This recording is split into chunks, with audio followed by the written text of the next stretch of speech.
long day ahead of us. Let's head on over to meteorologist Ted McInerney for a look at what's ahead. Yeah, well, on our total storm tracker at 7 a.m., we're looking at heavy snow moving through the area. As you can see right now at 7 a.m., heavy snow from Portland back toward pretty much everywhere, but mid-coast areas. And then by 8, 9 o'clock, the band comes in, and this one's going to be 1 to 2 inches an hour through at noon. And there'll still be snow in the early afternoon, but it tapers off fairly quickly.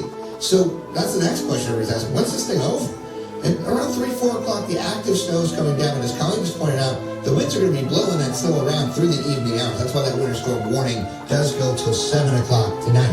All right, let's take a look at what's going on as far as our snowfall forecast. So this is our map we've had since Thursday morning. 10 to 14 inches, still the likely spot in the Lakes region into York County.